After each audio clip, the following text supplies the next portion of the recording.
Good evening, ladies and gentlemen. Oh, getting an echo. What the heck's going on there? Let me have a look. That's why. And that should be better. Much better, I would think. Good. Oh, what in the world is going on? Is it not interesting that Jimmy Savile's vagina announces, we haven't got enough police for the coming summer riots, and then all of a sudden everybody's protesting? Sabrina Wallace? I'm thinking that it's in the air, ladies and gentlemen, or it's in the frequencies. I think they're pumping this stuff out because all of a sudden it would appear, not necessarily on my stuff, but on the phones that I know of people, it's just one after another. Asylum seeker talking this shit, asylum seeker talking that shit, hotel resident talking that shit. It's like, okay, what's switched? A switch has switched. And everybody's up in arms on the protest. Well, I mean, you only have to look back in history to see that protests never work.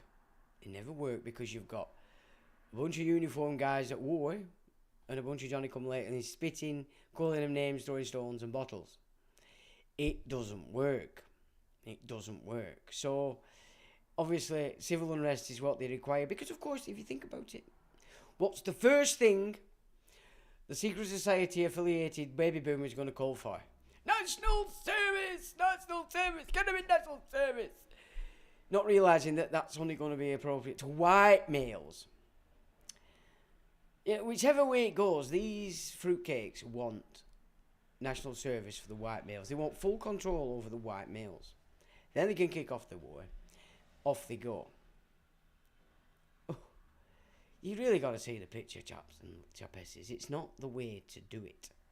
There are better ways to deal with this than exactly what they want you to do. It's just strange, isn't it? A bit like the old lockdown. It's announced, all of a sudden it's blazing sunshine, roasting from March until the day they announce it's finished, and then it pisses down. Coincidence? Oh, Jimmy Savile's vagina says not enough police for the coming summer unrest. Bang. Everybody's getting riotous nonsense all over the platforms. And I watched one, I have to say, some penis from one of these asylum hotels talking about, I'm here to rule you, and blah. I mean, straight away, the guy that we're interviewing should have just stuck nuts on and gone, you've got to get past that first, son. But no, they placate it. They all say more stupid things. It's my land and all this. He just stuck nuts on straight away. He would have got, and then said, you've got to get past that first, sunshine, before you want to rule this land. But no, it's all playing into the game. I mean, can you imagine if this had been kicking off in the 80s? It just wouldn't have worked, would it? 5 minutes, it would have been over. And they'd have been back in the kennel. But no, everybody's playing their little part. Oh, look what they're doing, it's outrageous. We must do something. Let's protest. Let's cause havoc. Let's give them the reason they want to call in national service in readiness for conscription. That's the way I'm seeing it anyway. But more importantly, as I said, I watched that one, and I have to say, for a couple of hours after, you got that energy going on in you. You can't resist it. It's just, you're there, and you're like, So, me thinking,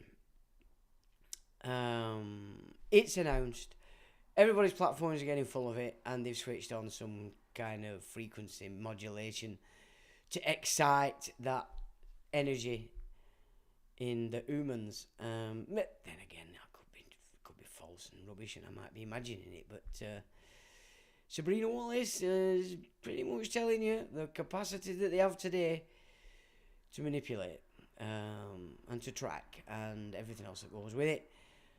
And it doesn't matter whether you took the old juice. It's been being shoved in us apparently since the 90s with the old graphene that they're spraying everywhere. The polymer that they've got in all the foods, especially bread. Silicon dioxide, it's in everything. E551 if it's on the E number. And if it's classed as a thickener. So if you see thickener and it doesn't explain what that thickener is, you can assume it's silicon dioxide. Just a thought before everybody goes off on the rampage. And it's like, I saw this MP bigging himself up because he sent a letter. He sent a letter in about immigration and about how British law is being undermined. British law? You try and find me some British law, pal, and I'll tell you what, I'll give you a bazooka bubblegum. We have English law. We have Scottish law. And there's the UK Trust Corporation statutes. And they're going, common law, it's 1688, a Bill of Rights. No, Graham, this is why you failed again, and that's because the English common law are the charters and acts before 1688, which was the commencement of this current parliament. So the acts and charters before that weren't created by parliament, they were created by the people, with the monarch. Those can't be repealed or changed, they're immutable. They're perpetual instruments, but it's in agreement with the people. Where's the people today? They're all human persons under UK statutes, and they call it law. I mean, and also I've seen, so he's bigging himself, why I'm fantastic, so I just reminded him that actually, pal, no, it's not going to work. It's not going to work. Then I saw some young spunker bigging it up about, I am rebelling here because it's disgusting. I've been arrested and blah, blah, blah. And I've hired a solicitor. And I just put up, you've lost already, son. You've hired a solicitor. And it's like, so this is the problem that we've got. It's like we were born into civilization, but all went off out-touting, dossing, playing this, playing that, doing this, doing that. And then a lot of them today don't know whether they're a male or a female. So we don't even know what civilization is, or as I say, the majority. The Wise Asylum, of course, has a damn good idea what civilization is. And of course, if you're going to protest, if you want to move against it, you would be quick, smart, learning how to do that without going on the street, spitting, swearing, throwing bottles and bricks, and calling them in uniform names. And again, you're protesting. What? Protesting on warriors, war soldiers. That's not. It's not going to work. Now, unless you start to implement the war mindset and you start to think, let's work together as a protest, let's envelop them from the back, come in from the back, take the lot off them. But this is the thing. They're at war and they'll smash your face in. You're going, I can't hurt you. No, blood, I must stop. You can't win. Yeah. War mindset, spitting, swearing. No good. It's not going to work, is it? You know? And of course, I'm not encouraging it because I think it's a waste of time. But if you're going to do that, at least employ some proper military strategy. And then you'll win, because there's a lot more of you. I only watched a bit of an Oasis concert, and I just thought to myself, this is at Wembley Stadium. If half of them in that stadium said, piss this, we'd be on to a winner. But they'd all be going, oh no, man, blame my nails, and my fanny's sore. And, but you know what I mean, don't you? It's like, you can't just throw spit and spittle and bricks and bottles and nonsense and expect to get something when you're up against a military organised force. You can't do it. It won't work. You'd have to employ military strategy in order to defeat that enemy. Because they are an enemy, they're a foreign force on the land, they're impersonating the constabulary. Higher up, they're impersonating the judiciary, they're impersonating offices of state. That's fraud. They're operating for the United Nations, which is a foreign force on the land. It's that simple. And people go, England! Bill of Rights! No, sorry, Graham, you lost. You lost because you're knocking on the wrong door. Me old China. Kudos for your efforts. And sad that perhaps you really believed in what you were doing. But I'm not so sure those around you, your handlers, didn't know exactly what they were doing, in truth. Common law, people. Common law before 1688. That's England. None of them were created by a parliament. Therefore, they can't be repealed by a parliament. Everything else is in the hands of parliament. And if they say nay and want to repeal their own, they have done. Now, of course, they can't repeal, but they have done. So, crying and meemawing about it isn't really worth its salt, is it, today? But it would appear game on. But I think people are blind to what it is that they're trying to achieve. Not only are they trying to achieve certain things, i.e. National Service conscription, but they don't want you to look at the Fraud Error Recovery Act. They don't want you to see the fact that the farmers are being demolished. And I mean demolished because of this inheritance tax. It's horrendous. You've got these so-called farmers' spokesmen that are about as much use as a eunuch in a brothel. It's like you've got this Gwyn Jones guy from Wales. He's more interested in pissing around with celebrities. I've just seen a picture of him with Vinnie Jones. And that's on the back of the fact Portillo were at his place and Rees Mogg. He ain't on your side. He's a piss face. He's a player to pretend he's giving you something, keep you occupied while all your mates are getting the land removed from because they don't understand the law. They don't understand that they need to revoke the tenancy on the land that were created by the Land Act 1925, Land Settlement Act. And of course, I've had some interesting conversation today and learnt quite a lot myself. That was part of it. So it is really about recognising that we are in a civilised nation and the rules, the laws, the methods that we need are already there. It's just unfortunate that we've not focused to actually coming to terms with that, understanding that, so we can operate that. And it is sad, but that is apparently where we are today. Now, so the gig for tonight is, you know, I've gone on many, many times about Aggie Squeezers and now the fact that the British Isles has been governed by Scotland for a very long time, especially so since the Whigs, the Presbyterian Whigs, took over through Walpole. And of course you could say from James I being a royal steward. But we've got data right up to date that can give you a better explanation as to what I've been saying when I say Scotland's been running these isles for a very long time, and while England gets the blame. And the problem has been that the Scottish Templars were Solomons and the English Templars were Christian. And, you know, people go, well, I'm sorry, but that's exactly what happened. And I'll show you exactly why again, because we've done a live stream on this a year or so ago. So you guys in the wider asylum know this. Anybody that's coming new, you're going to get a little image of why I say that Scotland is a problem. Now, of course, I'm not speaking about the Scottish people.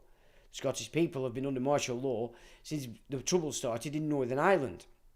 We're talking about the hoity-toits, the ones that pretend they're Scottish because they wear a kilt and have a Scottish accent, when in fact all these bloodlines were pulled in under David I directly through Belgium, so it was Holy See related families across Scotland. And the Bruce did the same. He brought in the Solomon Templars to fight the Christian Edward I. And this is the reason why no matter where you study, everywhere out there you will be told that Edward I was an absolute arsehole. Well, he's a king. Kings in most cases are arseholes, but nevertheless, as a king, he was the king of England, and he made that very clear. And he made that very clear to anybody and everybody that tried to say, no, you're not. And so he was the enemy of the Solomons, by golly, because he was a Christian. He loved his wife, and when she died, he was heartbroken and put the crosses up across the funeral procession, the one still remaining being Charing Cross in London. It's the Solomons. The Solomons have done it, gov, and it's Scottish Rite Freemasonry. And of course today, the Freemasonic orders have been completely enveloped by the Scottish Rite. The York Rite pretty much doesn't exist anymore, in the sense that to join the York Rite, you had to be a Christian. To join the Scottish Rite, of course, you had to be anything you chose. You can choose to be a badger, a frog, or a chimpanzee, and you'll still be accepted in the Scottish Rite Freemasonry. Unfortunately, that's the system that pretty much took over the United States and has been running it for quite some time. So the evangelicals over there, being Zionists, are under complete control of this Solomon bunch of Templars, and even though they decry and cry, I am a Christian, Jesus is my Lord, I don't think so. You are under the Solomon Temple, and the Solomons despise that fella because, of course, he spoilt the fun and demolished the temple. But you can carry on if you wish. Believing is a problem.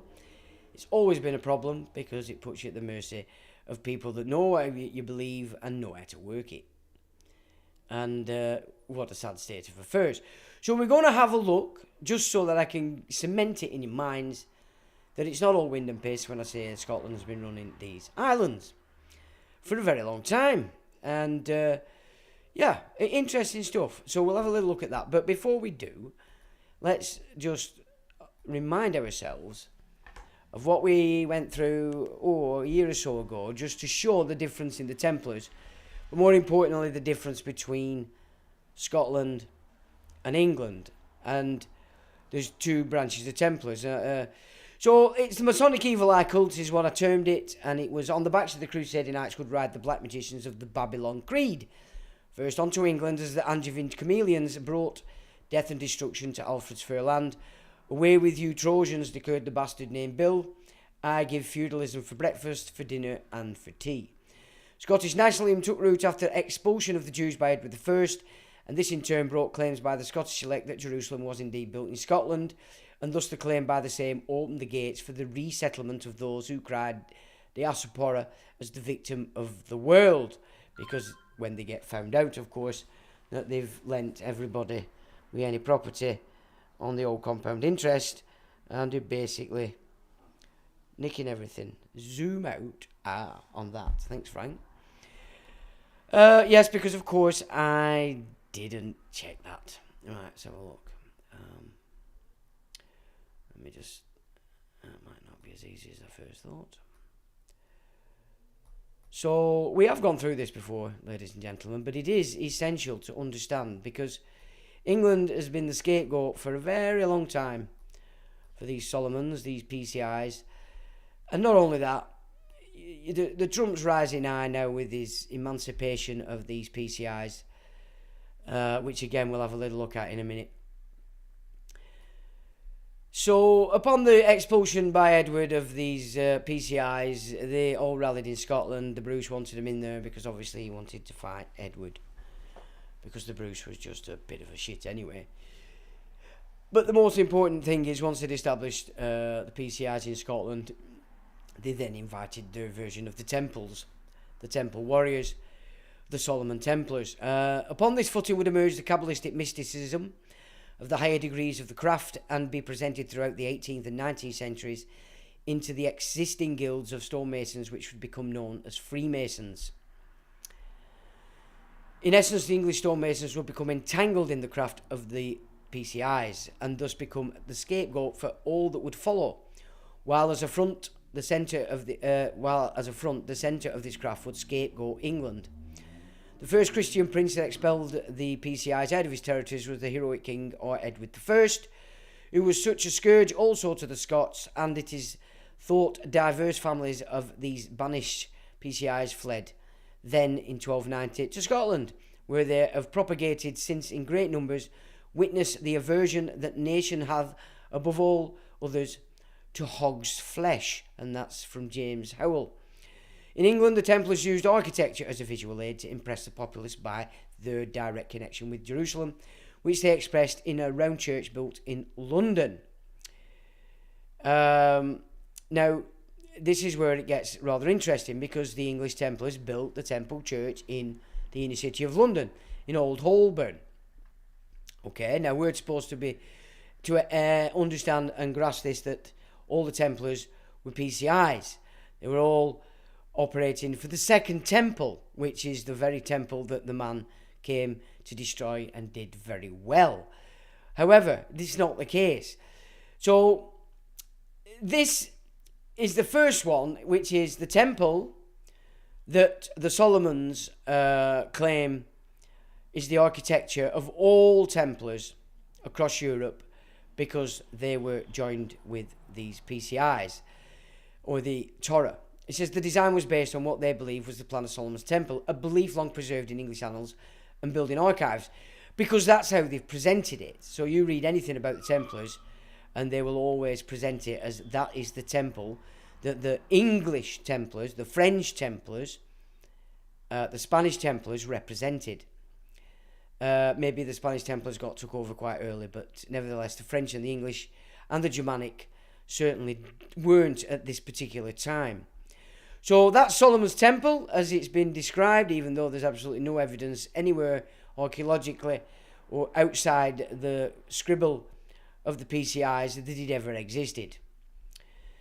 However, what they actually built, the English Templars, and it still stands today, was this one. The Temple Church of St. Mary, the Virgin. So this is consecrated to Mary, Mother of Jesus. Nothing to do with Solomon. The time frame distance between the two is huge. But yet we are made to believe that the Templars, the English Templars, the York Rite Masons were all non-Christian, right, and served those that despise Christianity. There is the temple built by the English Templars in London, in Old Holborn, and it still stands today. So can you see the difference? Scotland, England. All right?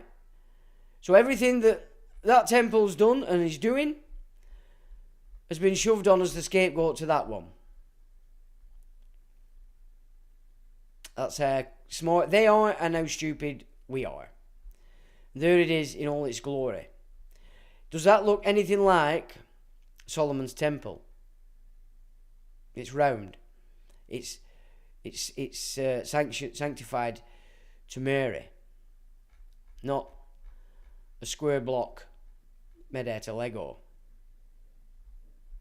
Yeah? There you go, folks. There's your evidence that this this idea of Templarism is not as people believe. Now, after the construction of the Jewish church, the Templars, see, is it Jewish? See what I mean? This is what you get when you go into the date that they want you to suck up. After the construction of the Jewish church, the Templars continued to have significant influence in operative masonry in England. In 1271, the future Edward I visited to Palestine, where he collaborated with the Grand Master of the Templars. On his return, he determined to build Templar-style castles as part of his secret plan to first fortify London and then conquer Wales and Scotland. He ordered his keeper of the works to manage the craftsmen and to extract money from reluctant Jews to help finance his architectural projects. Like his father, Edward made the Templars guardians of the royal treasury, and they also held the tallage of London and of the Jews. Thus, the Knights were involved in these Masonic Jewish negotiations. But they weren't Jewish Masonic negotiations, because the Templars that he were dealing with were building these. They were building castles that were round.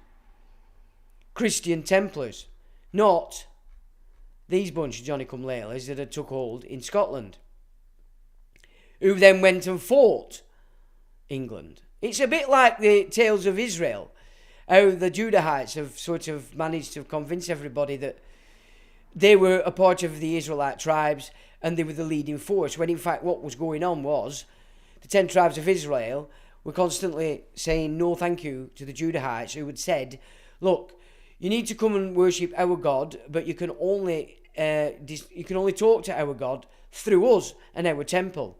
And they said, no thanks, we don't really want to be bothering with gods that we can't communicate with directly. Fuck off. They fought 4 major wars. Okay, that's a lot of death. Major wars. As the Judahites tried to throw, what's he called? Yahweh all over them. No thanks, they said. No, thank you very much. And then, of course, the Israelites were disappeared and the Judahites were put into captivity into Babylon.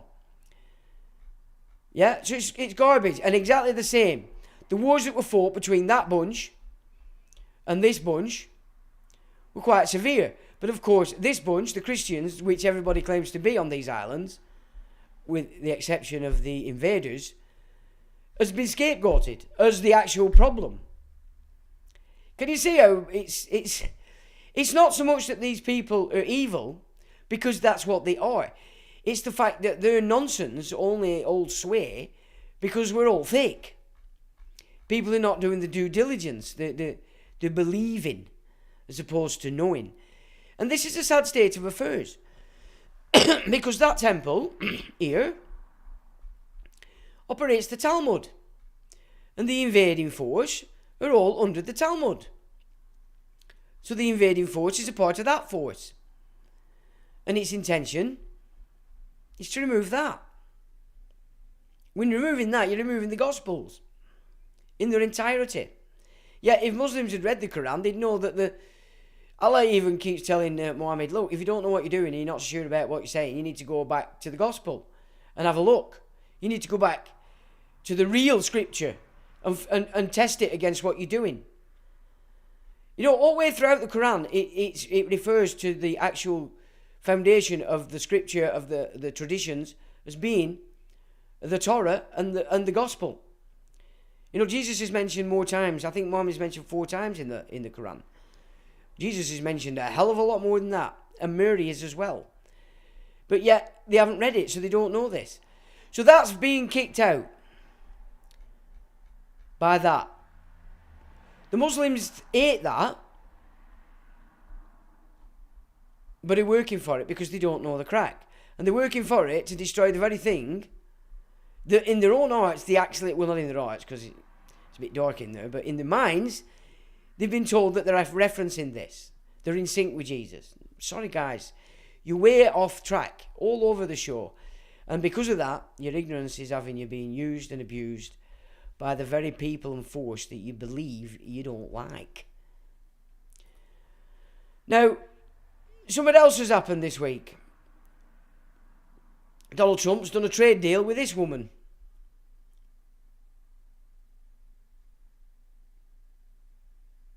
Oh, I don't want to play.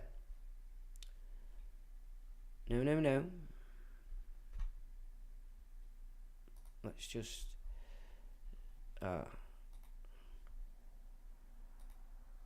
Right, let's see. This is what Donald Trump's just agreed. Europe is the values of the Talmud. The Jewish sense of personal responsibility, of justice, and of solidarity. Did you get that? Europe is the values of the Talmud. The Jewish sense of personal responsibility, of justice, and of solidarity. Ooh, which law's running this country at the moment? European law. What good is it? It's not good, the way this is going. So, they've got everybody looking to do battle on the streets. You know, the only thing that ever satisfies is more power to the system, more militarisation. In fact, it gives you more of everything you actually don't want.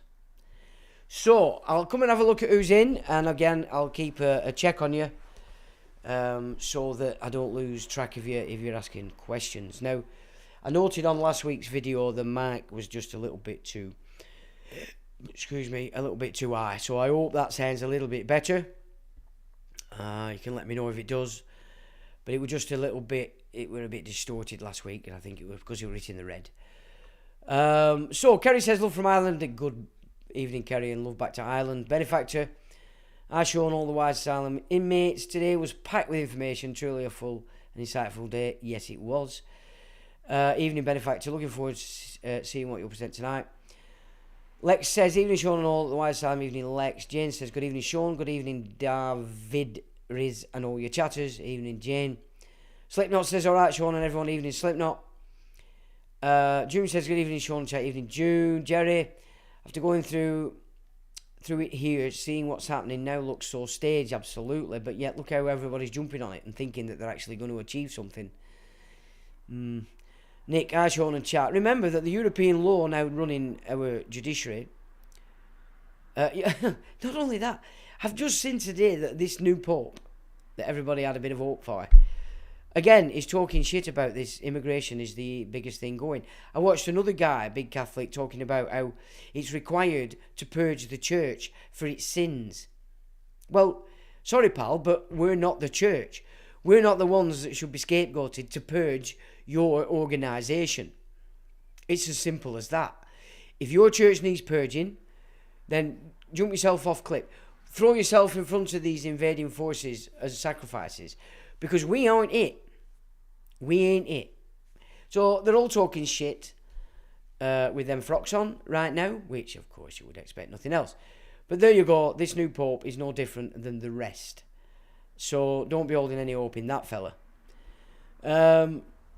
Nick says, hi, Sean chat. Hi, Nick, LFX, evening LFX. I think I've done that. PY Music, good evening, all evening, Paul. Profiler X, evening, Profiler. Muse says, I've seen so many videos of Sabrina's in the last 2 weeks, Sean. Hello in minutes. Yeah, she's right on it. And, you know, today when I saw that video, for a couple of hours after, I just thought, ooh, I can feel that energy, like it's lingering. And the you know, it didn't really excite me watching the video because I just thought, poor little fella, you know, to believe that. But somebody's pushed him in his head as a belief. But it was the energy that followed through, and I just thought, these frequency towers are being used, and obviously because we can't see it, we don't recognise that they're on. But I have a funny feeling that what Sabrina's been telling us all for quite some time has gone live, and it's gone live all around us. So it must be even worse in the cities where they've got this ULEZ going on, because recently I picked up a video and it shows quite clearly these are a serious piece of weaponry in them ULEZ cameras. It's ridiculous. So again, if you want to make a difference and you want to get out there and do something physical, then instead of putting yourself in a position where you're going to have to face a military structured security force, start looking at this tech everywhere around you. You know what I mean? Yeah, I mean, they're shoving it in now. I mean, Europe is very well aware that the test case for this digital currency is the UK. So they've decided to shove that in here right now. So everything else that's going on is a diversion. So you're not seeing that. You've got the Fraud Recovery and Fraud Error Recovery Act. You've got all these other little tidbit bills that are going through, all aimed at putting you in a position where anybody claiming public authority can make it a claim against you by saying you owe a debt. Remember, they don't come to you first, they go to your bank. Organise your bank to either be ready to take the amount they're demanding, to set up a monthly payment, or to restrict your account. Now, that is required in its entirety for this social credit score system digital currency. And they're panicking. They're panicking because of what's happening in China. The people are not having it. They're going away from it. So, yeah, they can see that they're panicking here. So you do have a good time and a good chance to deal with this. But the problem that we're facing that's giving them this power is the tech. That's where the problem is. Not this military-ready security force. You know what I'm saying? It's just not.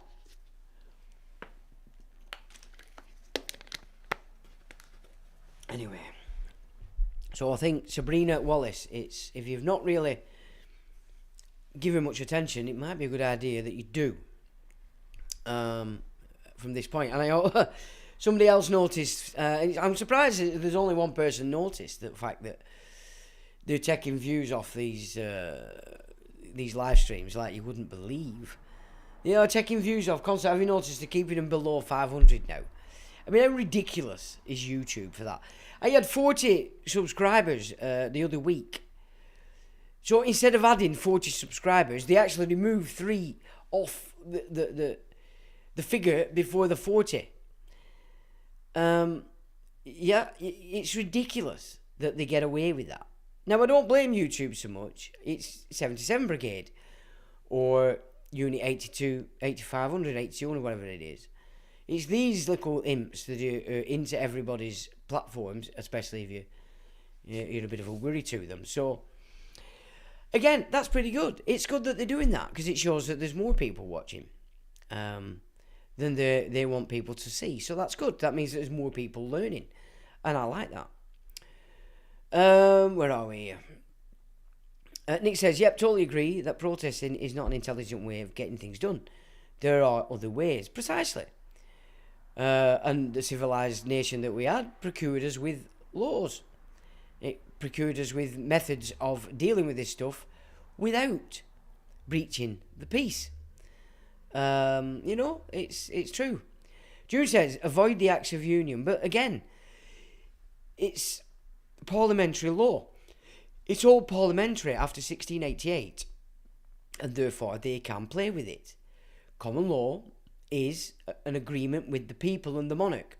We handed our sovereignty as a trust in the hands of the monarch, whose job it was to uphold the agreed terms, which were the charters and acts that had been set up. Then with the terms, but as people. Now, people are humans and persons. And you're under the Trust Corporation, the United Kingdom, which is insolvent. So, I get you, June, but this is why Graham Moore has failed. It isn't just the Act of Union. It isn't, because they're operating in accordance with the changes they've made to those statutes, unfortunately. Anyway. MU says, Michael Albanese calling for a new Magna Carta. Yes, I saw his headline and then whizzed it in the bin because it's a new British. He used the term British. The guy is a serious shill, that man. And I wonder just how much he's collected in the last couple of years off you guys with his claims for losing his child, all this emotional garbage that he's presented. I think the last time he sent an email through it were, as much as I hate to do this, but I have run out of money. I mean, does it really fly with people to the point that they hand over money? Do you know what I mean? It's ridiculous. But you see, this is the difference. They're tapping into your emotional state. Now, I'll say this to you again, right? Because this wasn't something that I planned, but if you remember back in the day when my daughter's husband died, and if you remember, my daughter actually rang me up during a live stream, if you remember that. And that in and of itself must have had an effect on you, my audience, in such a way that all of a sudden, for the first time ever, everybody started to donate to me. Right? Now, I'm telling you this because I don't use these tricks. Okay? If you want to donate to me, that's your choice. But what I'm saying is, if the audience of whomever all of a sudden brought to an emotional pinnacle, it seems to have this knee-jerk reaction, like throw money at him. Okay? Now, don't get me wrong. I was as surprised as I was also very, very proud of the fact that people had sent me money. But I was very aware of why that had occurred. Do you know what I'm saying? And it perturbed me for a bit, not because I wanted to give it you back. But what I'm saying is, it made me realise the degree to which these shills can play your emotions and have you throw money at them. And I've watched this Venetian over the last couple of years talk absolute shit. And nothing he's done has achieved anything. Yet how much of your money has he taken and used for his own ends? It's, until you people twig that is the mechanic that these shills use, you're going to always be in trouble. You're always going to be putting your efforts and your faith in things that are not going to come to pass, as well as emptying your bank account. But also, you get some kind of buzz, don't you, where you're thinking, like with Benicia, oh, well, I'm doing something. When in fact, you're not. You're just feeding the garbage and then giving him more airtime to lead you down a merry path. It's like the Pied Piper effect, really, if you think about it. So, Venetian, for me, is a complete tosser. And why would you need a new Magna Carta? All you need to do is realise that we don't understand the situation correctly and that we need to come back to people and work together. Because this is the situation, okay? We have no monarch. England, which is the landmass and the group of people, you might say, who made the agreement with the monarch. So we said, we'll give you our dominion rights as a trust, which is our sovereignty, and we'll put it in your hands to keep the realm in accordance with the agreed terms of those acts and charters before 1688. Right? We don't have a monarch anymore. That trust doesn't exist. The trust has collapsed. Therefore, if you are going to recognise that you are the people, you then have to understand that that sovereignty that you handed in trust to that monarch that no longer exists comes back to you. You are now once again sovereign. And you can still hold to those terms that we as a people, as a nation, agreed to be governed by. There's no monarch upholding it. We have to reinforce those terms again. And this is where the battle commences in relation to holding your standing as the people, as man. And in a sense, given the live streams that I did the other couple of weeks, and I know too subtle for some, but this wall has been created because back in the day man wanted a king. In essence, England's leading the way because now we're without a king. And that sovereignty, the dominion rights given to us by the Heavenly Father, whether we like it or not, has fallen back into our lap. But if we don't understand our position, and that is in fact what's happened, then we're still stuck. And of course, I can see that my journey in all this thing has put me to this understanding.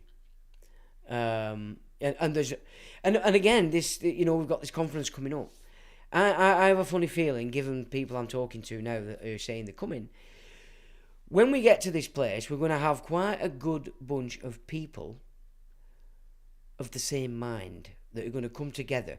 And it's always better when you meet each other. You're real. You're not just internet words on a screen. You're actually going to be able to mix and match with people that you know from the get-go are already pretty much on the same wavelength as you. And so I think this is going to be quite an interesting gig in September. And that's outside of me doing any kind of thing. It's just going to be the fact that the right kind of people are going to be coming together. And I'm looking forward to that. I really am. So, where are we there? LFX, my literary book lock strategy. Okay, there, LFX. Profiler X, football, beer, and above all, gambling filled up the horizon of their minds. It did. To keep them in control was not difficult. George Orwell, 1984. Well, just look at what's happening today. Some flosses with tits and arse hair have won a World Cup on penalties, and the world's erupted. England's erupted like it's amazing. Well, if kicking a bag of wind around is your life, and you're not even doing it yourself, I mean, everybody moaned a bit about the women at first, but once they realised it were a great 90 minutes looking at bottoms and boobies, they sort of changed their mind then and not really actually took note that the male sport is being demolished, and in the main, it's being handed over to foreign faces.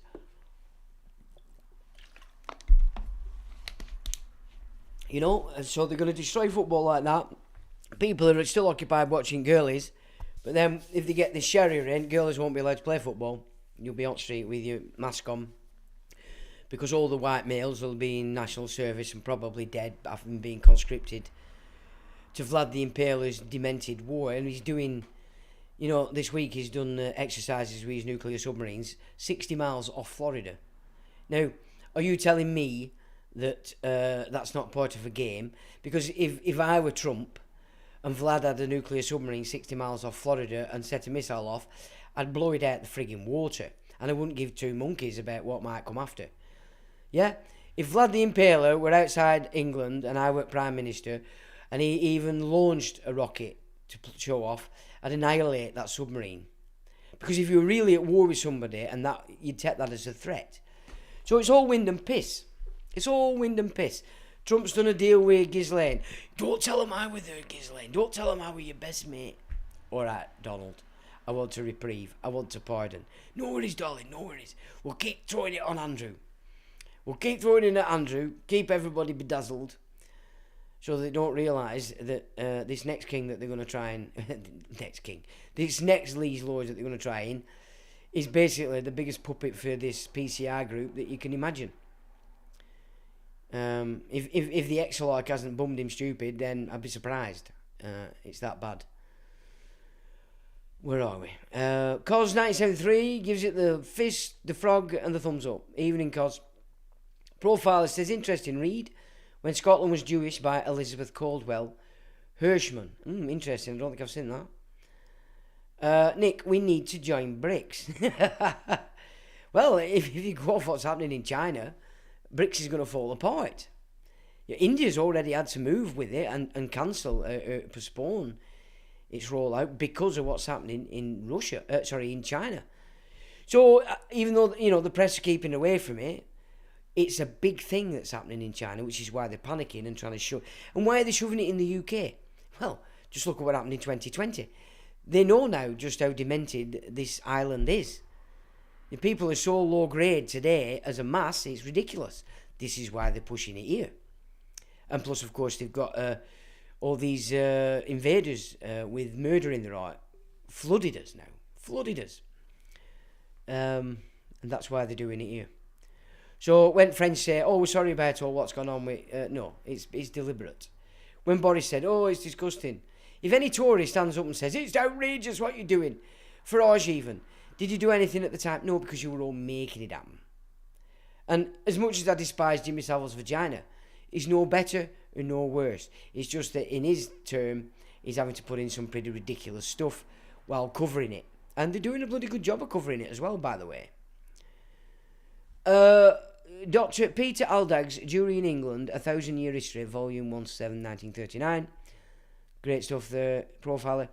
Dr. Peter Aldag's real name was Dr. Fritz Paul Henrik Kruger. He was born in 1905 or 1906 and he died in 1979, as his MI file is sealed until 2058. Wonder how long mine is. Jerry says, sound is better. Thanks for that, Jerry. LFX, Port Leo of people. He had better be of the people or beast he can vacate God's office raw. Well, as Malachi Martin said, God's office moved out of there a long time ago. Mew says, that debt, I understand, is the furlough. And, well, they did a lot with that furlough, but more importantly, they made everybody sack themselves and re-sign new contracts. Jerry says, we sent our fishermen out to them.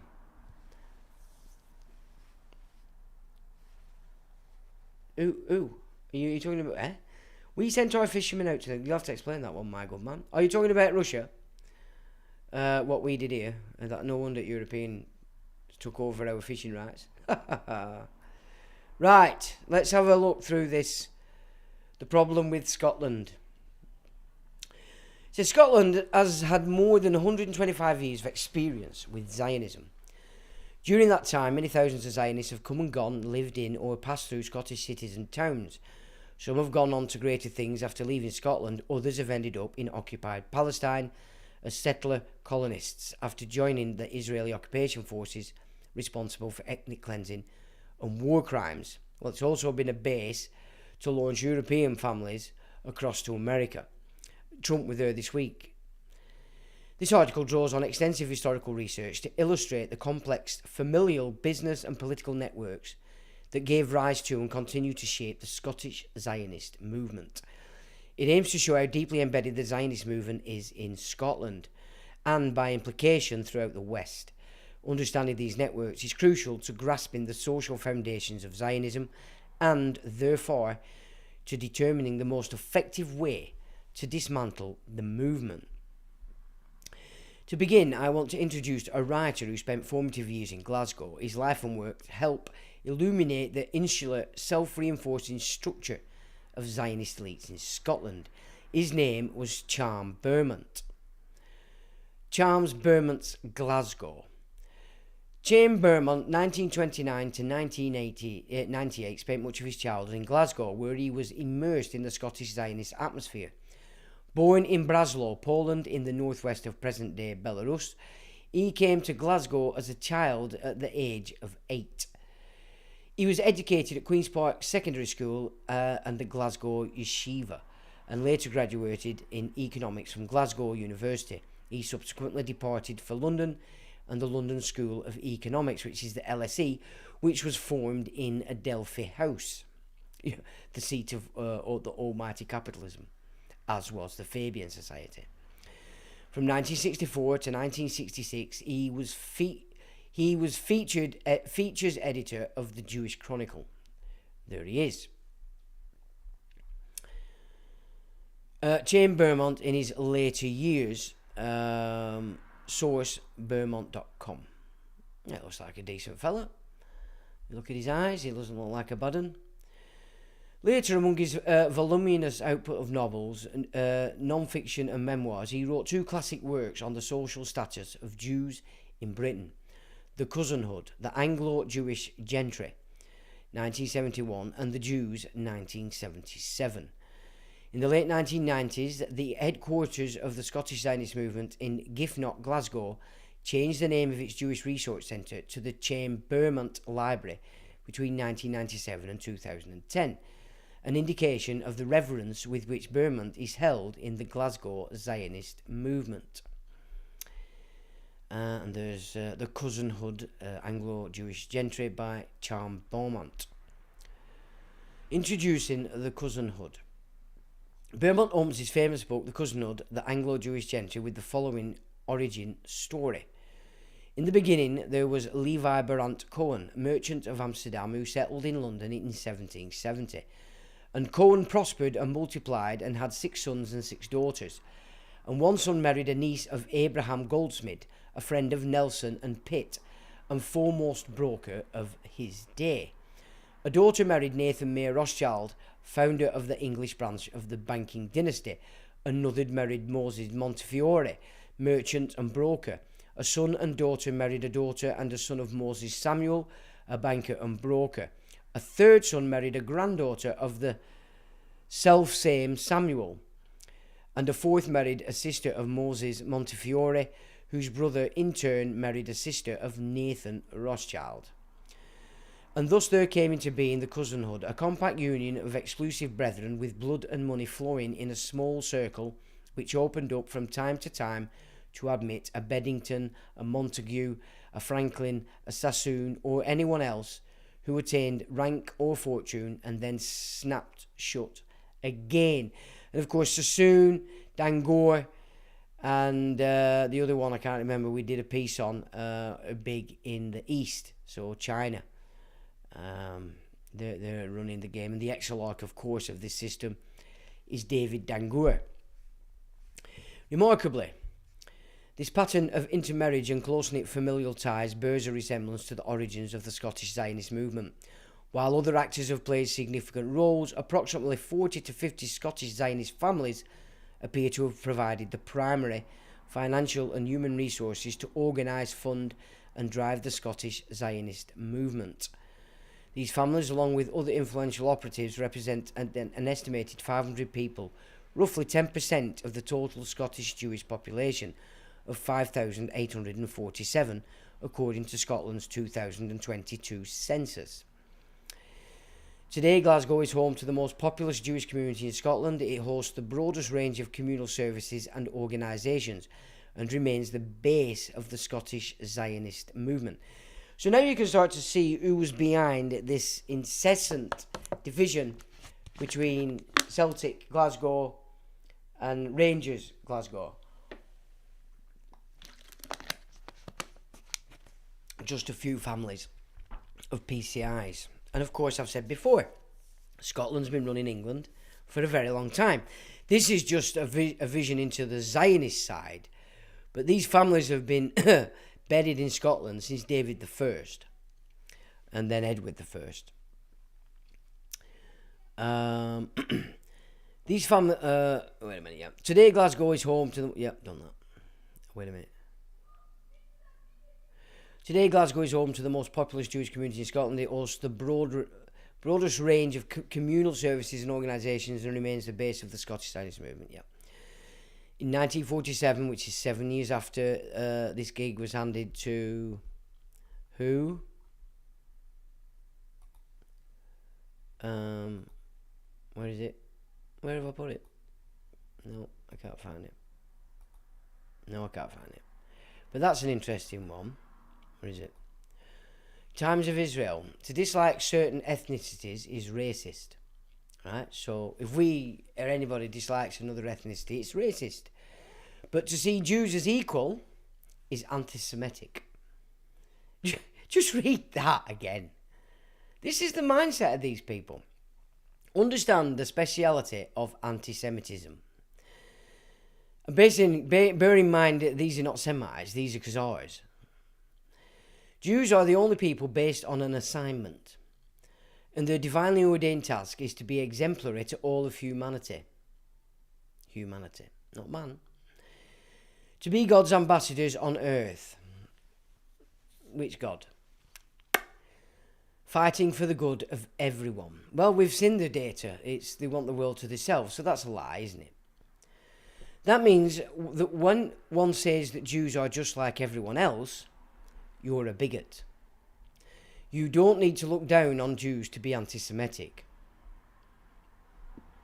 Okay, us poor guy. And the idea that Jews should be no different than Gentiles already implies opposing Jews. As if Jews should adjust to majority norms, integrate and assimilate away. Just absorb that. This is the mindset of these people that claim to be of the Heavenly Father. I mean, come on, people. How thick do you have to be to suck that shit up? Well, you have to be a coward for a start. Where are we? So, in 1947, the Jewish Yearbook estimated that around 15,000 Jews lived in Glasgow, roughly 75% of Scotland's entire Jewish population. By contrast, Edinburgh has just 1/10 that number. According to the most recent census, 1,511 Jews reside in East Renfrewshire, the council area that includes much of what was once the southern edge of Greater Glasgow. This is the highest Jewish population of any council area in Scotland. The neighbouring Glasgow City Council area is home to another 973 Jews. Together, these areas account for roughly 42% of Scotland's total Jewish population, which, as noted in previous article, has declined steadily since peaking at around 20,000 in the 1940s and 1950s. Of this total population of 2,484, active Zionist leadership comprises approximately 20% of Glasgow's Jews. Well, of course, because they've been set across the world to do the PCI's work. The cousinhood of Scottish Zionists. In the early 20th century, budding Zionists often had close business and familial connections. Among the most influential families in the early to mid-20th century, Scottish Zionist movement were business dynasties whose wealth came from a wide range of industries. These included families in properties such as the Berkeleys, Dovers, Kingsleys, Livingstones, Waltons and Winocors. In retail and clothing such as the Cohens, Goldbergs, Jesners, Livingstones, Sillans, Wolfsons and Wolfsons. And finance, including the Blocks, distilling later finance, Stones, banking, Ognalls and Lewis's debt collection. And the links family who were involved in money lending, the rag trade, and later the leisure industry. So, debt collection, Ognalls and Lewises. Also prominent were the Tiefenbrunns in hi-fi electronics and the Gerbers in wholesale. These families formed the social and financial backbone of the Scottish Zionist movement, often bound by both business ties and intermarriage. Now, I said all the way through that the Isa brothers were just fronts for these people. Okay. Now, is it TDL or TDR have now pretty much rebought Asda. They were the ones that funded Isa brothers. So in essence, the changes that were made to the Asda, in one sense, everybody blames the Isa brothers and says, oh, well, the Indians. But on the other hand, it sort of hid and moved a lot more Muslim kind of people to go to the Asda. It's so clever, this, but the Waltons are behind this. They still had 30% stake in it, and the Asda under Isa brothers had to buy all the produce from the Waltons. So you could say the Waltons pretty much were getting a 70% cut. So the Isa brothers were just fronts, and they were fronts for this bunch that have base in Scotland. Also, families that were important in the Zionist movement at the time had complex business and familial interrelations, as well as being centrally involved in promoting the racist ideas of the Zionist movement and the practical moves needed to colonise and ethnically cleanse Palestine. Today, descendants of almost all these families remain central to the Scottish and, to a lesser extent, British Zionist movement, and their familial and business networks continue to be dense. Now, as wholesale as well, it's them that have put in Muslims in this position by selling to them wholesale. Whereas, if you're trying to set up your own business now as a white guy, not only are your councils shafting you on taxes and rents, but you're not going to get the wholesale. Yeah, this is the game. So Muslims are nothing other than puppets, as is claimed by these Zionists, of them. And they use them as a broom, they claim. Which is interesting when you consider Muslims believe they are the ultimate enemy of these people. Actually, you're the biggest slaves, as the white race has moved away from it to a degree, which is why we're being punished. Today, descendants of all... Yeah, hang on, I've done that. In the remainder of this article, we'll examine 4 of the founding families of the Scottish cousinhood, their involvement in the Zionist movement, and their ongoing role today. Future articles will explore additional key families with the cousinhood of Scottish Zionism. One way to assess which families have been most central is to examine which individuals have held leadership roles in organisations that broker the interests of the broader Zionist movement. 2 have been crucial. First is a cross-movement grouping created in 1963 by the leading Zionist of the day, the Glasgow Jewish Community Trust. According to its own records, the trust was founded by Ephraim Goldberg, Michael Melech Goldberg, Sir Maurice Block, Samuel Ross Campbell, and Isidore Walton. Of course, some of the families involved in the early emergence of the Scottish Zionist movement either moved south to London or became less centrally involved. Block, Campbell and Wolfson were among them. Now, of course, Waltons are Walmart. The Wolfson family is now one of the most prominent extended families in the British Zionist movement, both in business and charitable terms. Several family charities expand their wealth in a variety of causes, including the support of the genocide in Palestine. While members of the Wolfson family have held significant leadership roles in Scotland, it's the Goldberg and Walton families who have played a more formative and enduring role in Scottish Zionism. The Glasgow Jewish Community Trust has been a crucial collaborative community venture to ensure the survival of Jewish communal organisations, specifically Zionist organisations. It is widely recognised as a key organisation and has been so for years. For example, in the year 2000, the Jewish Chronicle reported that in the 1990s it has been the main funder of most Jewish organisations in the city. The report also noted that the Trust has given more than $3 million in grants and loans since it was founded in 1963. The Trust is so important that a commemorative book on its first 60 years was published in 2024, upon which this article draws places. At its launch, the author advanced the proposition that Glasgow Jewish community continues to punch above its weight. As a result, a part of the Trust as a result, in part, of the trust. With the decline of the Scottish Jewish population, and thus the main proof from which the Zionist movement can draw, this is no idle boast. The book contains no hint that the Trust has ever given to the anti-Zionist organisation its 60-year history.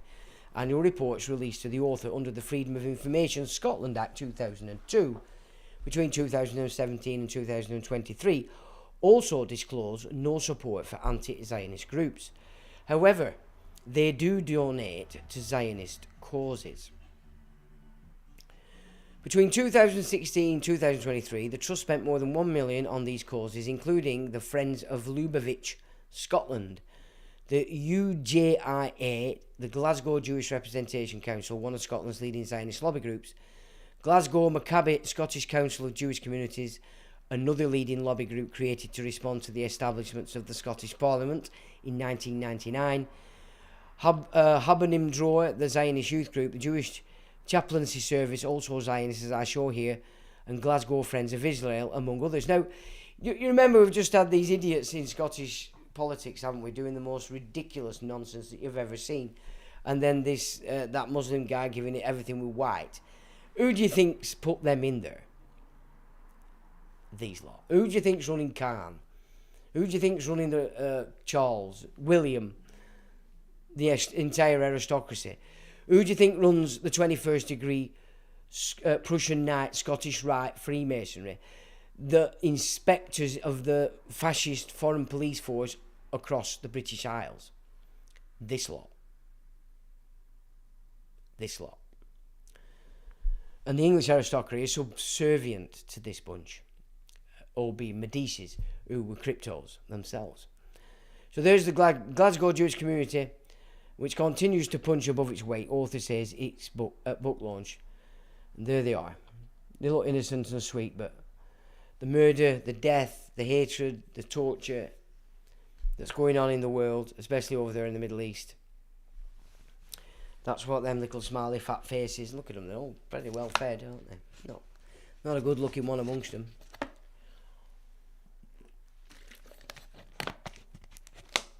They're responsible, in part, for all the shit that goes on. But it's England's fault, remember. It's all England's fault. A second central grouping in the emergence of the Scottish Zionist movement has been the Jewish National Fund, a key institution behind land theft in Palestine. It has been a more cohesive grouping at the heart of the formal Scottish Zionist movement than, for example, other Scottish affiliates of the Zionist movement, such as the Glasgow Zionist Organisation, the United Jewish Israel Appeal, or its predecessors. One family above all has been closely associated with the GNF in Scotland from its foundation to the present day, the Links family. We will also look at them below. Goldberg family. The Goldberg family has historically been the most prominent Zionist family in Scotland.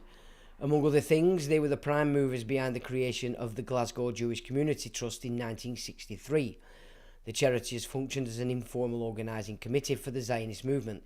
It continues to play that role today, despite the many changes the movement has undergone over the past 6 decades. The Goldberg family immigrated to Scotland from Lithuania in the mid-1800s. The first recorded instance of a baby born with the name Goldberg in Scotland dates back to 1856. And this is, of course, the massive influx that started across the British Isles that was stopped by an Act of Parliament in 1915 when they'd pretty much killed all the men. And then this bunch took over the Grand Master positions of all the lodges. Since then, according to official figures, there have been more than 400 others, along with perhaps 350 marriages and over 360 deaths. They made a lasting impression on the retail market with their flashy department stores, notably the flagship store in Edinburgh's Tollcross. It featured a cafe, a menagerie on the roof, which this author visited with delight on many occasions as a child. Little did I know that underneath the glitz, the family running the shop was supporting the racist settler colony in Palestine. Goldbergs. See, it's not England. It's not Scotland either. It's the bastards that are running it. The Goldbergs were arguably the leading family in the Zionist movement for some decades. The patriarch Abraham Goldberg presided over the movement in the 1930s and 40s, along with other key Jewish businessmen. According to Ben Braber in his 1992 thesis, Integration of Jewish Immigrants in Glasgow, Goldberg had also invested in annexing land in Palestine, where he owned orange groves and citrus essence factory. Abraham's sons Michael and Ephraim took over the business in 1934, and the family created the Goldberg Family Charitable Trust in 1956. Now you've got to remember that the tribes are of Ephraim. Judah isn't. Okay? This is the trick they play, giving themselves the name Ephraim. Bullshit, you know? We've done a live stream on just that. And I'll probably put up the document after, so you can just check that out if you haven't seen it. Where are we? It accounts over the last few years from 2016-24 to 24 show that it continues to give money to supporters of Zionist genocide, such as the New Israel Fund, ORT, which trains Israeli soldiers on military bases, the United Jewish Israel Appeal, and the Abraham Initiatives, which seeks to normalise Zionism. The brothers also played a central role in the founding the Glasgow Jewish Community Trust, to which they donated property in the form of a former cinema that they had purchased for use by the Zionist movement. The trust has served as a central organising committee for the Zionist movement for over 60 years. In the years following the retirement of Ephraim and Michael, their offspring took leadership roles at the trust, including David, Irene and Mark Goldberg. No other family has placed as many as 5 members in leadership positions within the trust.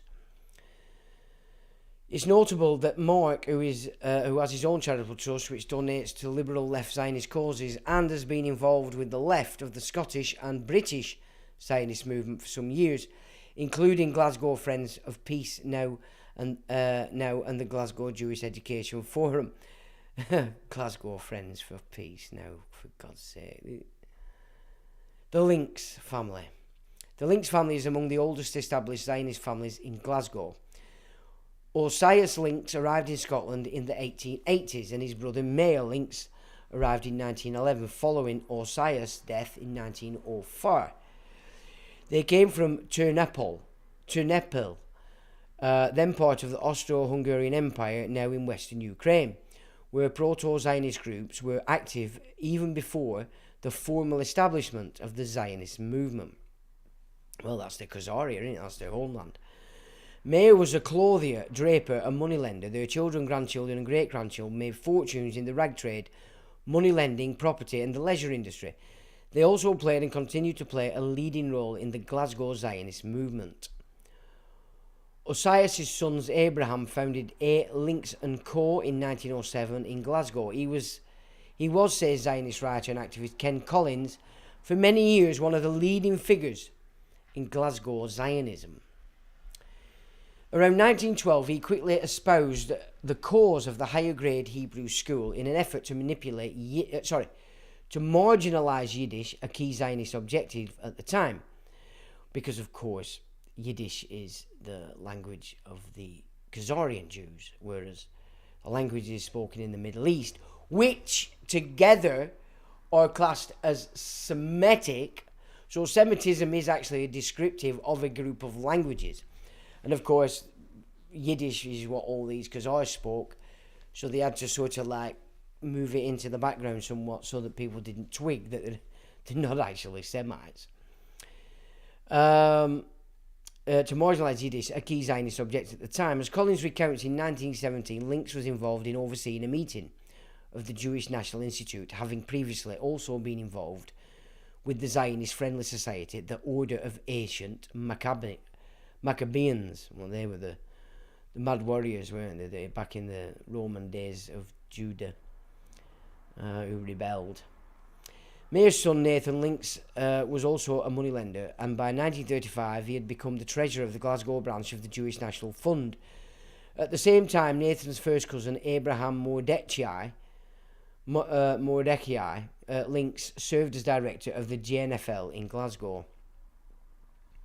Fancy linen merchants. There you The Yiddish learning mainly transliterated English. Yeah.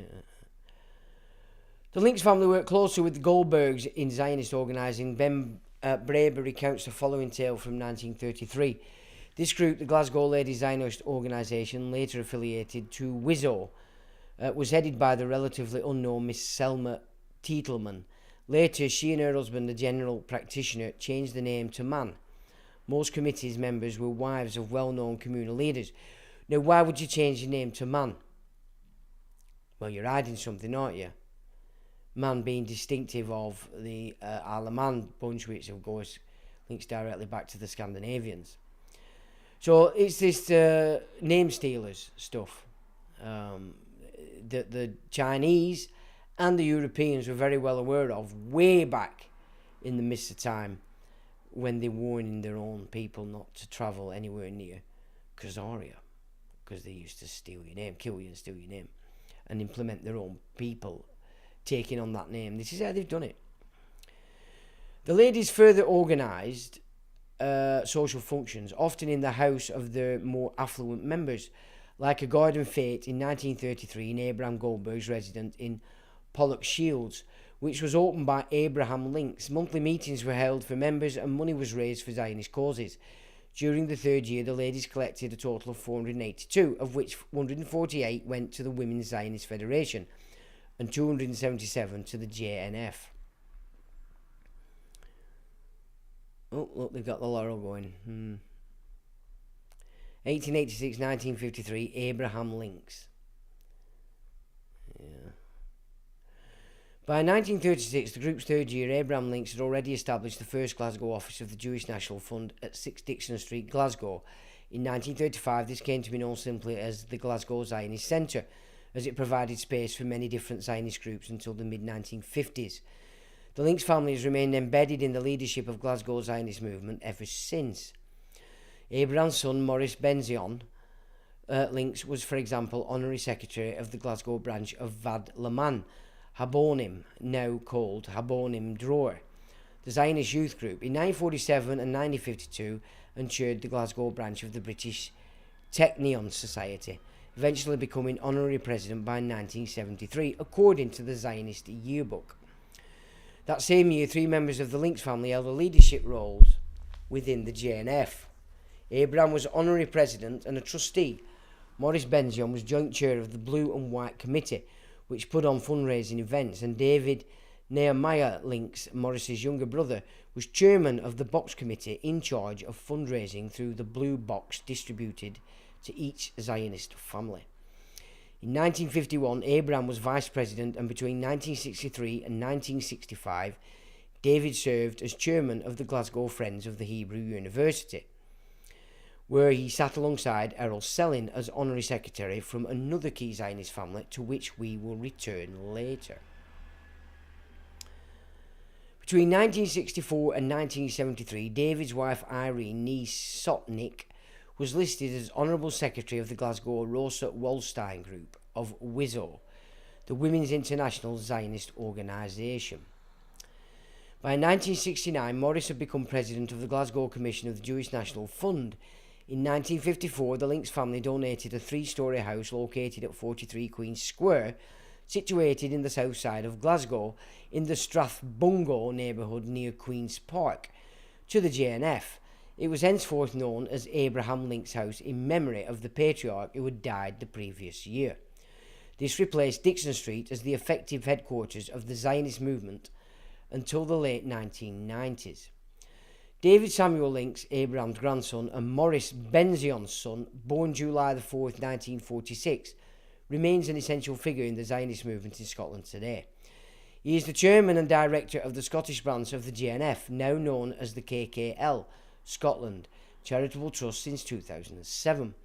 Links and his brother Brian Israel, born 1950, remain directors of A. Links & Co., but its standard industrial classification is now activities of sports clubs, and they own and run 2 American pool and snooker halls in Glasgow, one in the centre of the city and another above the Co-op supermarket in Pollock Shores Road in Showlands in Glasgow, south side, some 10 minutes walk from Abraham Links' house, going south.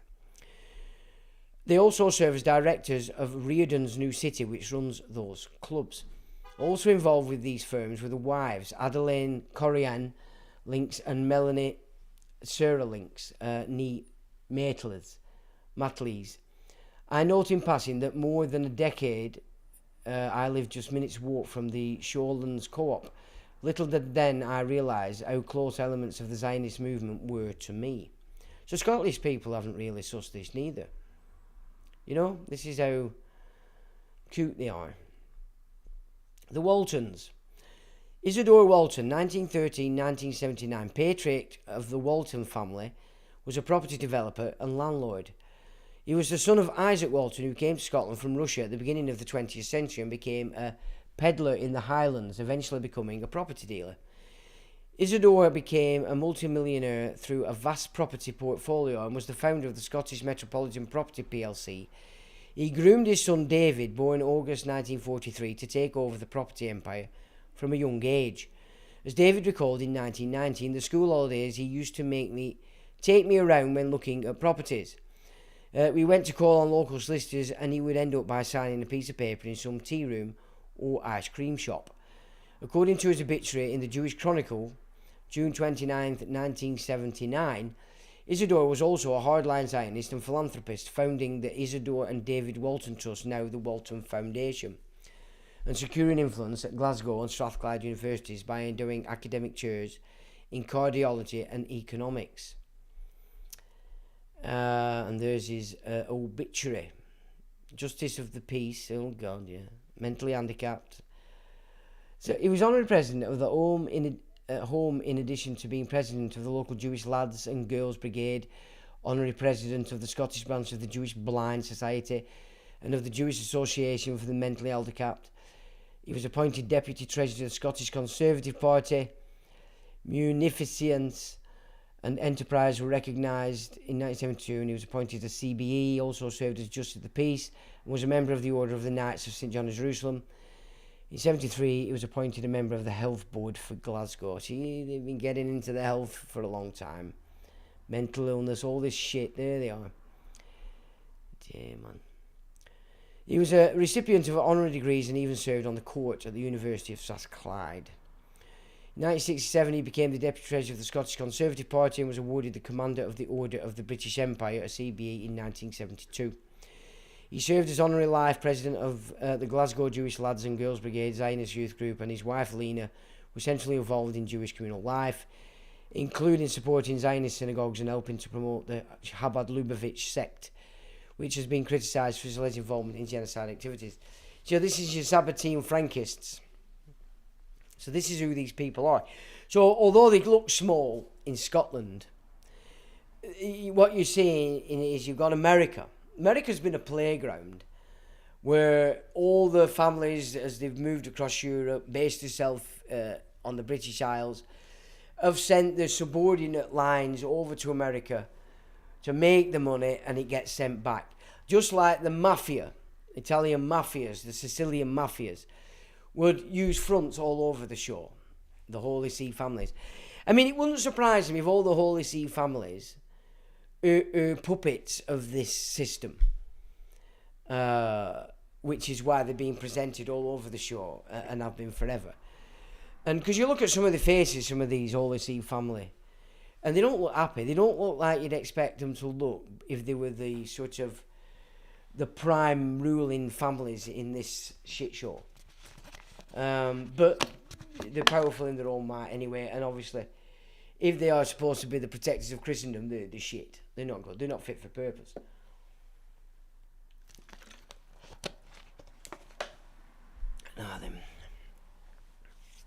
For example, his wife Lena, nee Franklin, supported Lubavitch day camps held in Glasgow under the direction of Scottish Chabad emissary Rabbi Sham Jacobs.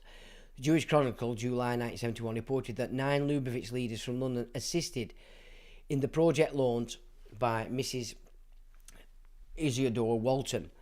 I mean, these are all the Jews you see around presidents. Putin, you don't really see it here, but in America, you see them all surrounding. This is Chabad Lubavitch. Yeah, this is the priesthood of the Rebbe, who was the most recent, you might say, prophet tied to the Sabbatean Frankists. philosophy being do sin, do incest, do sodomy, do adultery, do murder. Everything that's sinful they do in order to bring around their Messiah. In contradiction to the original Jewish tradition, which is the Jews can't have a homeland until the Messiah has been. The Rothschilds changed all that and said, no, we can have a place first, because of course they're not Jews. They're not Torah Jews. They're Talmudists and the Khazars. And they just call themselves Jews. They claim to be Semitic, and there's nothing of the sort. They speak Yiddish, that's their language.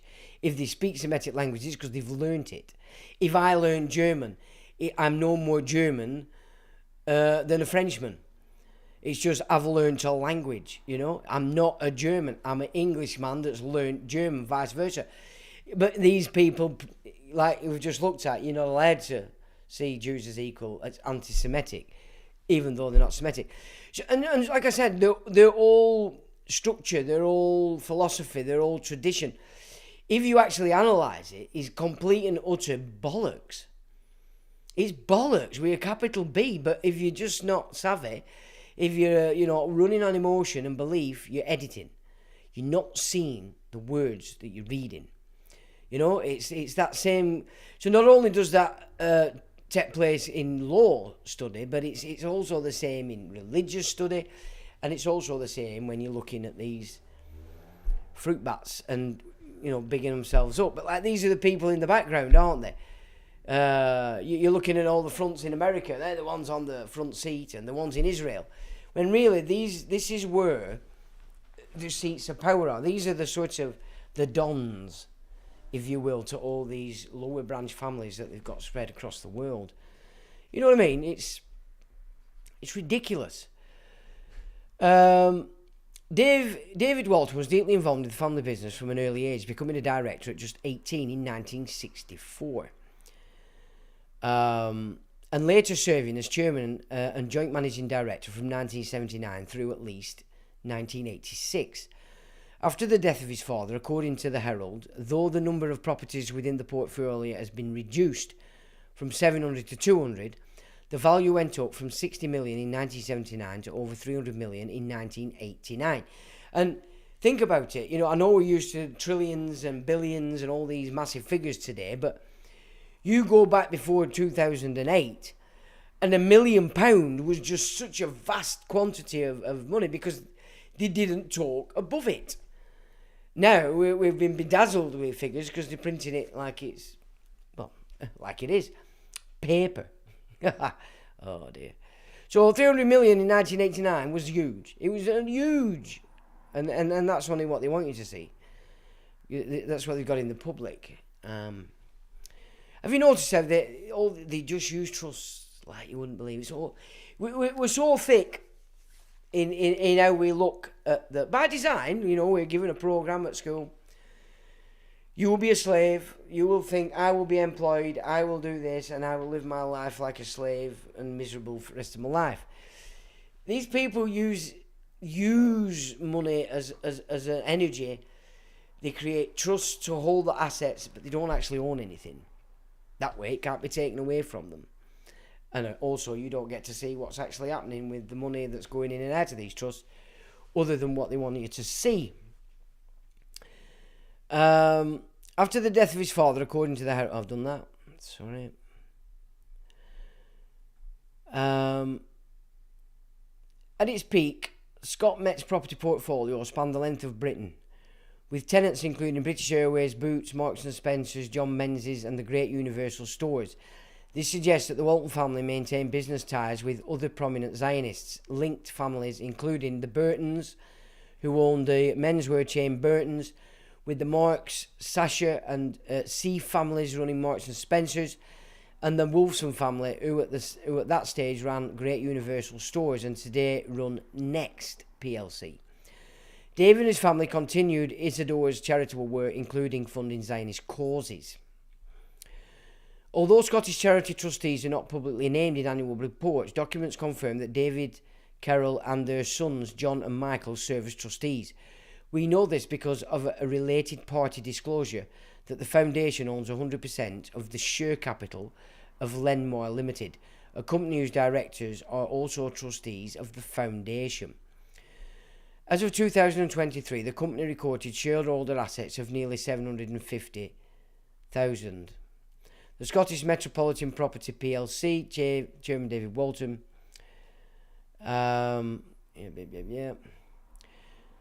Following in the footsteps of Isidore and Lena, the Walton family continues to support Abad Lubavitch.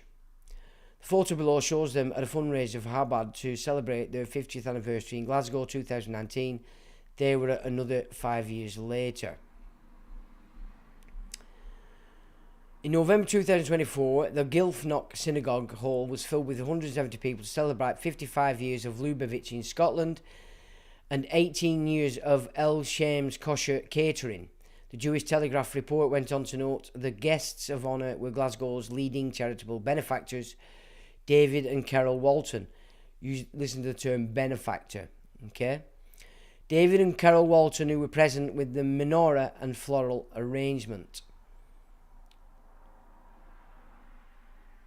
They just have that look, don't they? Let's be honest. In addition, the Walton Foundation has donated to a number of Zionist causes over the last 9 years since 2015, according to documents released under the Freedom of Information Scotland Act by the Office of the Scottish Charity Regulator, OSCR. These include the Board of Deputies of British Jews, the United Jewish Israel Appeal, Friends of Lubavitch Scotland, and the Yoni Jesner Foundation, a charity established in memory of a member of another prominent Scottish cousinhood family. Both David and Michael Walton are also, as of 2024, trustees of the Glasgow Jewish Community Trust. Oh, look, you can't have a shotgun. Oh, well, they can. The Selin family. Lazarus Selin, patriarch of the Selin family, founded Selin Brothers, a women's wear retailer and locations across central Scotland. His sons Harold, Leonard and Jacob joined the business and were also active in the Zionist movement. Jacob Selin, known as Jack, served as the joint chairman of the Glasgow Committee of the Joint Palestine Appeal from 1953 to at least 1967. The Joint Palestine Appeal was a fundraising campaign combining the efforts of the Jewish National Fund and Keren Hesod, also known as the Foundation Fund, one of Zionism's 4 central institutions. It served as the forerunner to today's United Jewish Israel Appeal, UJIA, Scotland, the country's largest Zionist fundraising organisation. The Selin family entrenchment in Zionist activism spans multiple generations.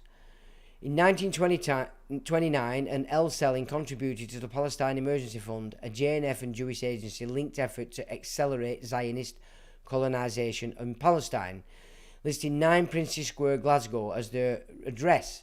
Jewish Echo, September 13, 1929.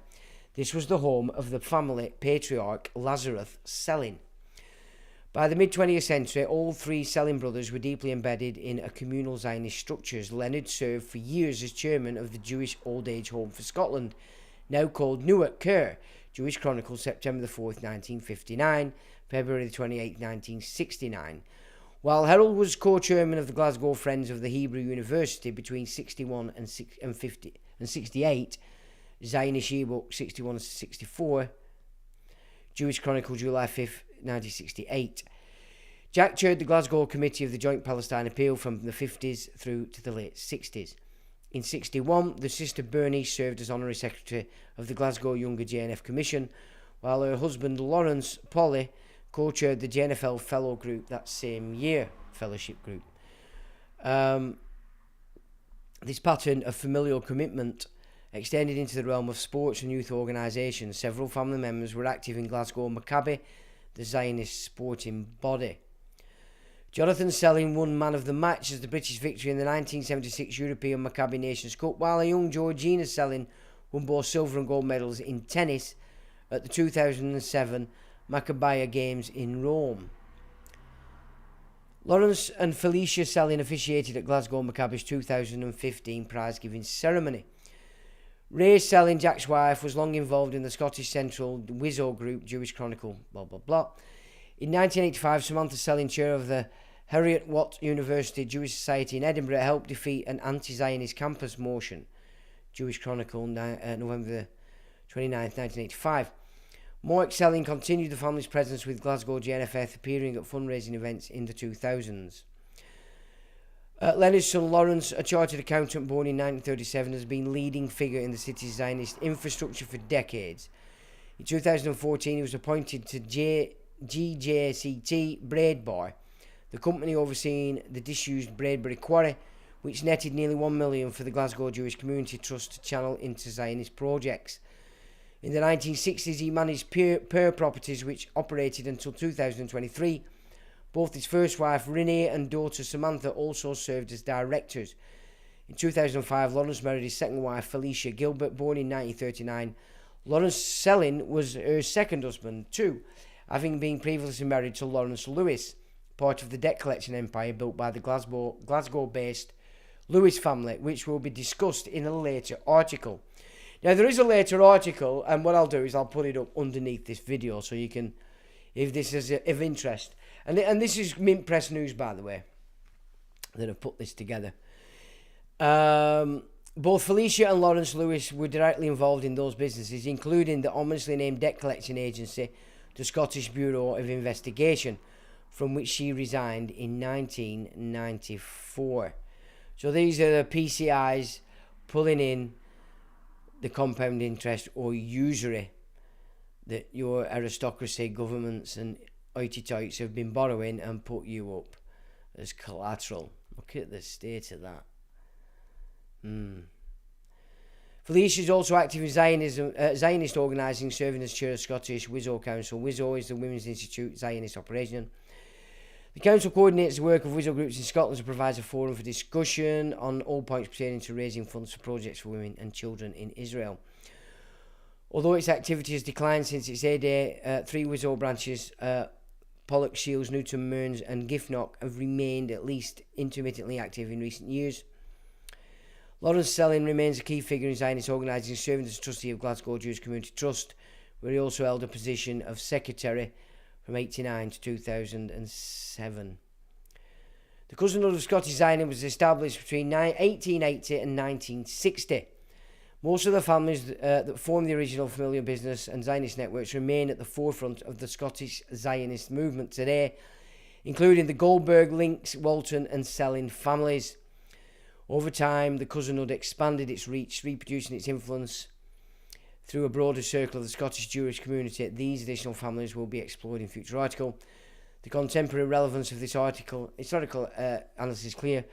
First, the same families continue to play central roles in promoting genocide today, as evidenced by their involvement in the Glasgow Jewish Community Trust. Secondly, we can see that the families that have been embedded deeply in the Scottish society for many decades have been continuously involved in building the ongoing Zionist campaigns of genocide in Palestine. Third, the data presented here points to something more profound and perhaps more troubling. Zionist networks are active across nearly every sector and geography. For more than 3 decades, I lived in Glasgow, often in close proximity to the very Zionist groups and family businesses named here, yet I had no idea.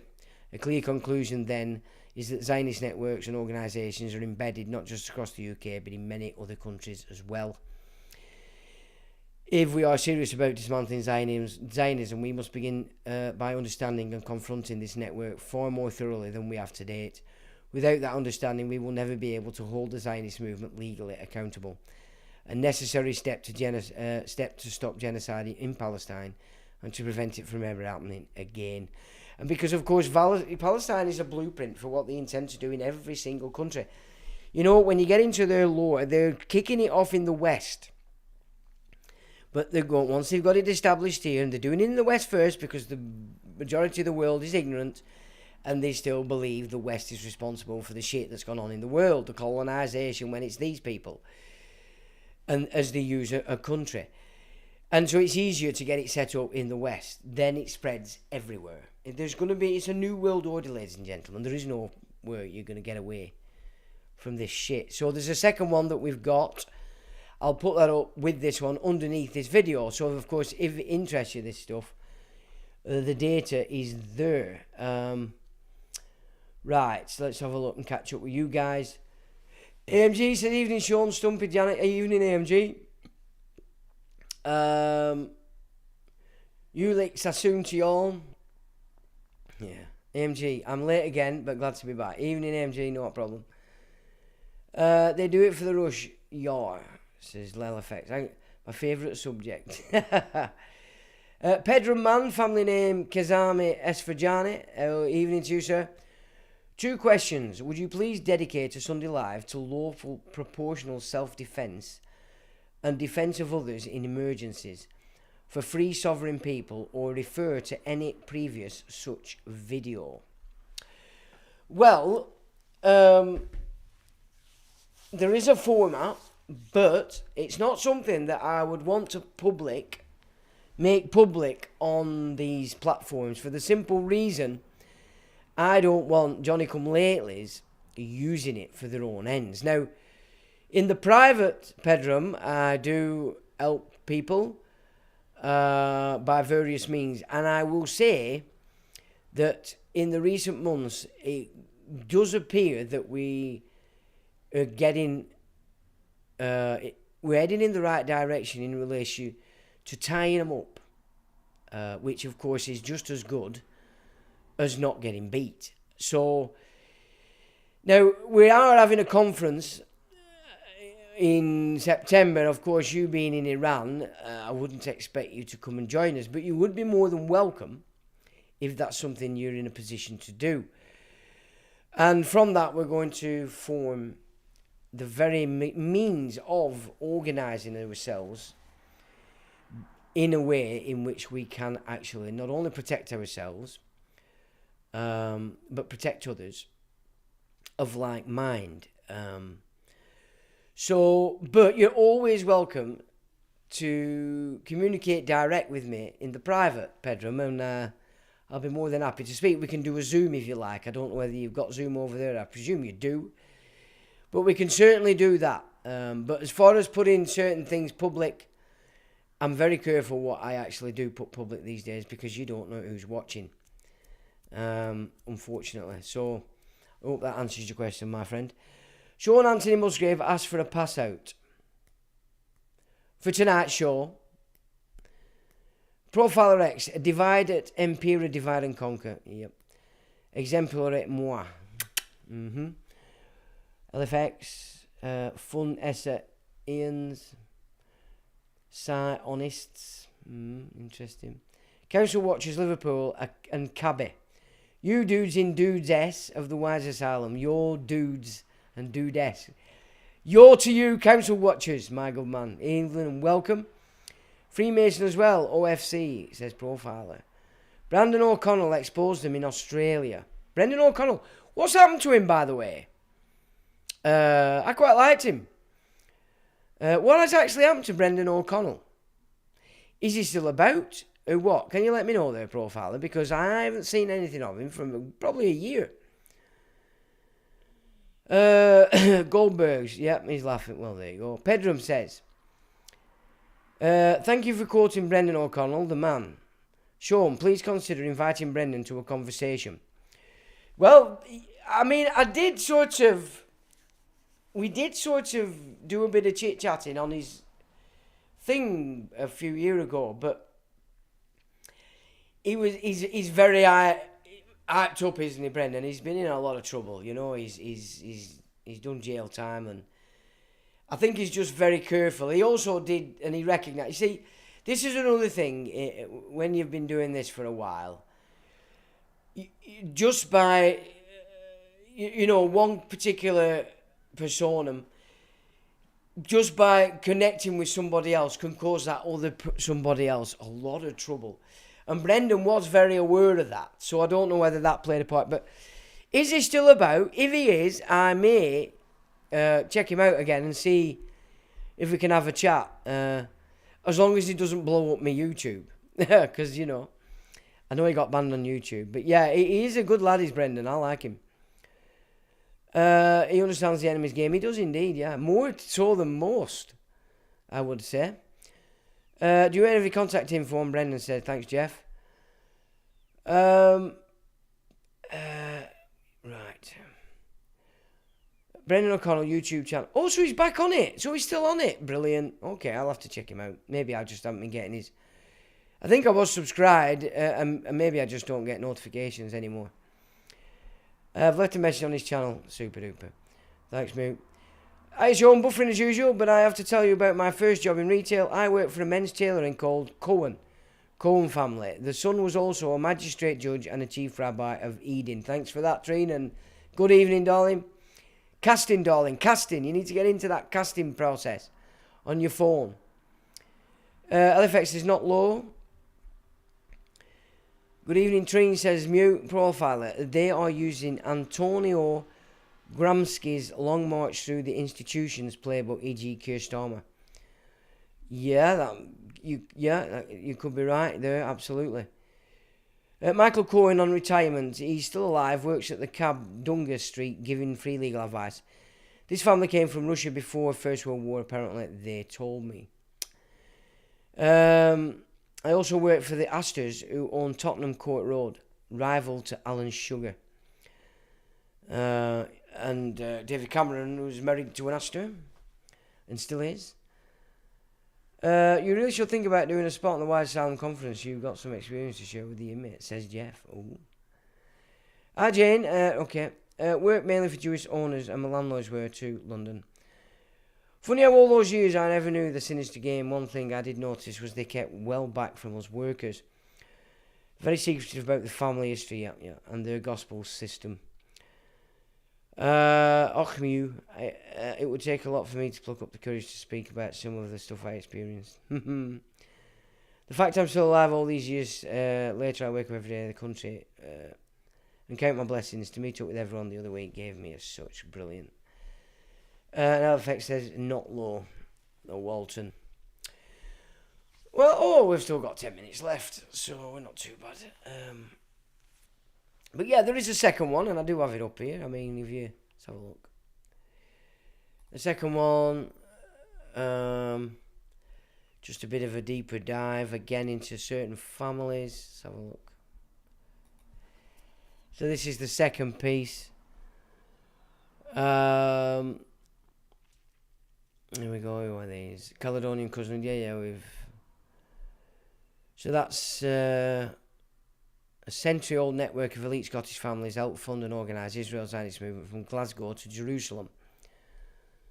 The Goldberg connections. Berkeley family. Berkeley family is another long-standing Zionist family. Among their connections to the Goldbergs, the son of the Berkeley family, Michael Berkeley, 1959-2008, son of Maxwell Berkeley and his first wife, Adele, married Nicola Goldberg in 1983. Nicola, who listed her occupation at Company's House as both psychologist and property company director, was appointed to several Berkeley family companies. In 2011, appointed as director of the Berkeley family's charity ventures, Tolteg Limited, which channels profits from their business ventures into supporting Zionist groups, complicit in Israel's campaign of ethnic cleansing. The Berkeleys today are deeply embedded in the Zionist movement, as were their forebears. What follows is a partial map of the Berkeleys family in a circle, individuals tied by marriage, legacy and business roles to the Zionist infrastructure. Fred was active in Zionist radicalisation. Calderwood Lodge Primary School. Became part of the Union of Jewish Students. Among the early trustees of the Glasgow Jewish Community Trust. Arnold was a long supporter of the Chabad Lubavitch, and described as which critics have described as a messianic and ultra-Zionist cult. In an editorial I previously wrote for Press TV, I described the group this way: it styles itself as a friendly, outgoing Jewish movement dedicated to helping Jews reconnect with Judaism. However, in reality, it is a supremacist, hate-mongering Zionist cult. Chabad is now so ultra-Zionist that it called in December for Gaza to be recolonised with Jewish settlers. Worse, Israeli newspaper Haaretz reports its adherents believe, as laid out in the Tanya, Chabad's key religious text, Gentiles have only animal souls, not human souls. Did you get that, people? This is what Chabad preach. That and it's laid out in the Tanya, which is the Chabad's key religious text. Gentiles have only animal souls, not human souls. Or we wouldn't even want fucking human souls, would we, really? You know, these are the things you can't ignore. Because if they're looking at you as animals, they're treating you like stock. Are we being treated like stock? Absolutely. Followers of Chabad Yitzhak Ginsburg are known as the Hilltop Youth. There is just... Oh, God. Followers of Chabad, Rabbi Yitzhak Ginsburg, are known as the Hilltop Youth. Two of his followers wrote the hugely controversial King Torah, which also recommended by Ginsburg. The book states that it is permissible to kill Palestinian children, including babies. There is justification, quote, there is justification for killing babies if it is clear that they will grow up to harm us. And in such a situation, they may be harmed deliberately and not only during combat with adults. So there's your doctrine that they're all operating to. And you know, you got to remember, this is Zionism. Torah Jews are not Zionists in the main. They're a completely separate group, this lot. But yet the Jews themselves, because they don't speak out about it, as Abe Finkelstein said, they keep quiet just in case. It's like, come on, you know, you're angry, real Jews, you're angry at Zionists, but you don't exactly do anything against it. You know what I mean? Like, we're classed as Christians. I wouldn't class myself as a Christian. I try to adhere to the message in the gospel, but I wouldn't class myself as a church Christian. I'm speaking out. I think it's an ingrained requirement of me to speak out against my own culture's nonsense. Why can't you do that? Is it cowardice? Or are you just in case? You know?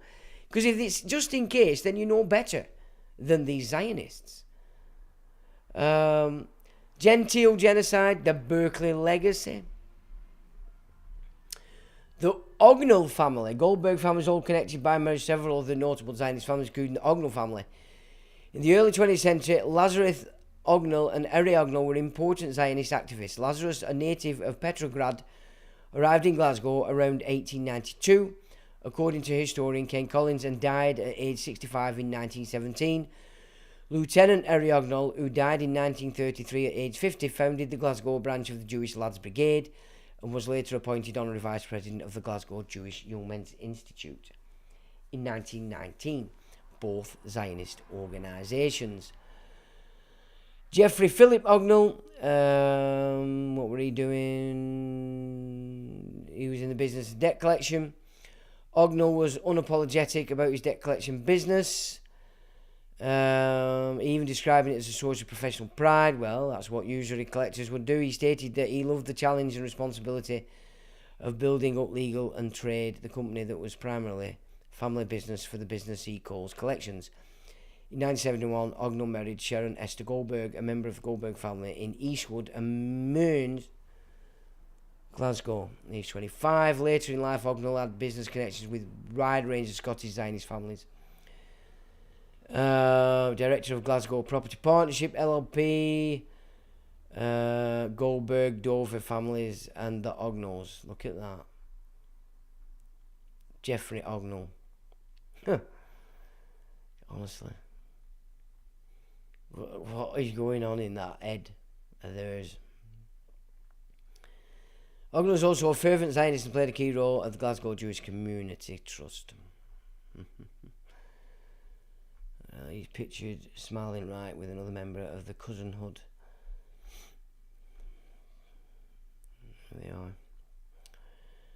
Alan Dershowitz Centre. Dershowitz, he's a character, that. And Geoffrey Ognall left. You see, he represented Epstein, remember? And we're also on the client list. According to reports out of America. British Zionist movement. Selling Berkeley and Maitleys.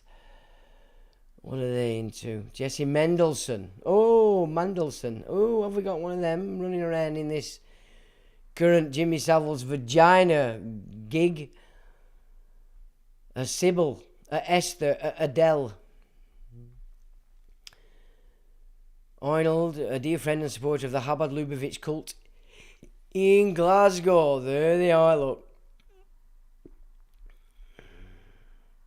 Arnold with Rama, Chaim Jacobs of Glasgow, Chabad Lubavitch. So 3 of the brothers' children, Adam, Delia and Michael, took over the business operations. Clive J. Berkeley, Delia's brother, died in a skiing accident in St. Moritz in 1985, and the family set up a charitable trust in his memory. The Clive J. Berkeley Charitable Trust, which still exists today, provides grants to Zionist groups. Berkeley, Matlis and Winnacar. Another bunch of... Oh, there you go. It's a Harry Lord at Al Jolson Casino. Harry Winnacar. Yeah. Oh, 2 flosses that obviously like to do it. Helen Winnacar, Secretary of the Key Scottish Charity Bank, rolling genocidal Zionist movement. Look at that, you wouldn't think so, would you? You think she was a lovely little lady. Yeah, murder in their eyes. We love murder. And so other directors of the company over the years have included a roster of surnames from the Caledonian cousinhood. Beach, Dover, Lewis, Links, Livingston, Moron, Strang, Tankle, Tembe and Walton.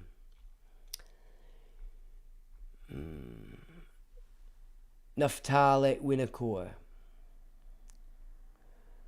lives in Jerusalem. Well, at least he lives there, and that's fair claim. I don't have a problem if you're going to live there. Naphtali, a member of the Israel Defense Force.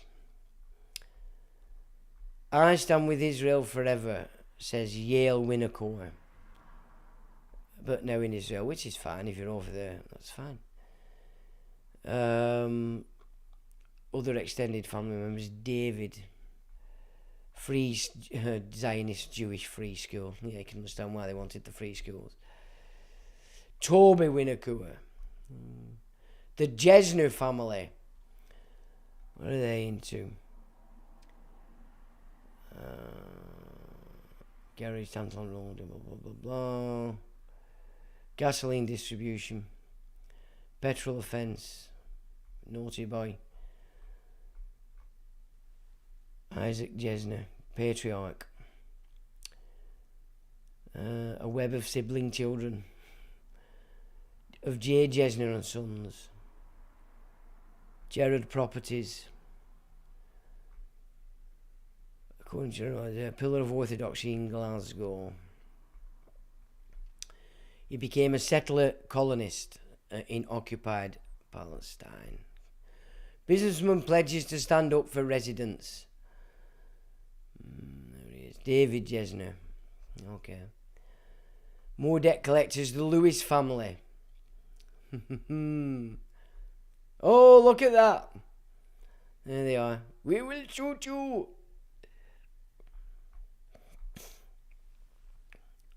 The Lewis family at play. Adam, Melanie, and their children Dylan, Ellabeth, and Katie. All involved in Zionist radicalisation groups, including, but they're led, Amuna and Habonim Dor. So, but they're allowed to have guns. They're special kind of murderers. Judgment of Sheriff Principal. He was guilty of misconduct. A bad boy.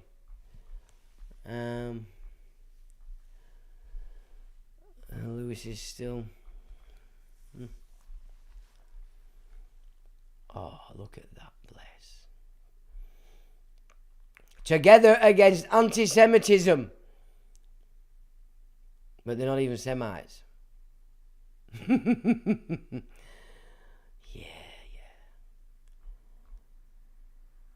There we go. Truth as enemies. There we go. So that pretty much covers just data, because I mean I've gone on about it for a long time about Scotland running England, haven't I? Presbyterian Whigs.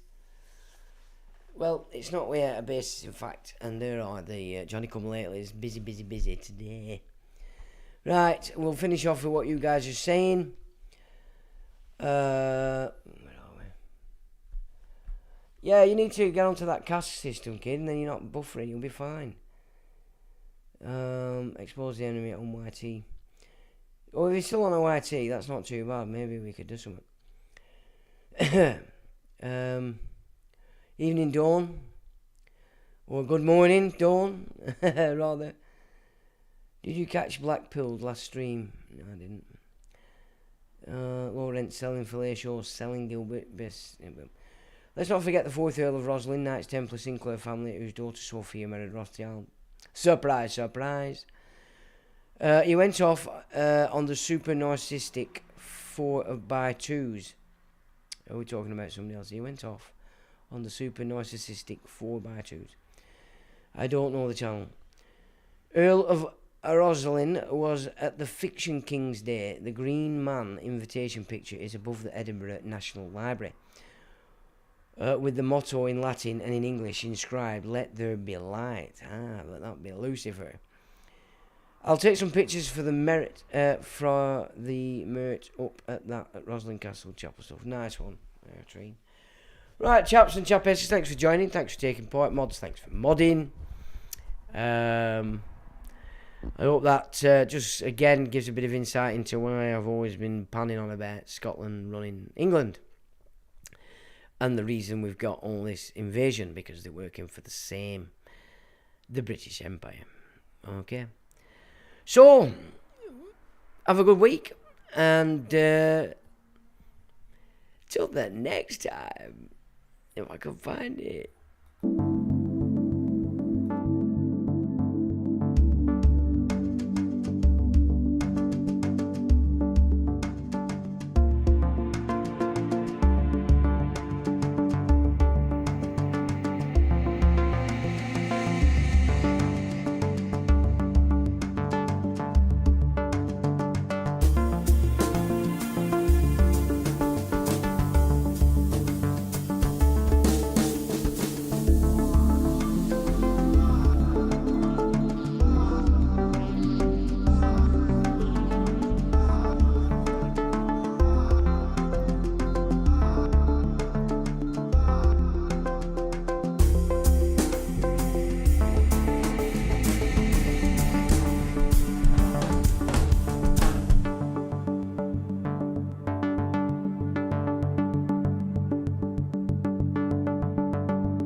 electronic engineering.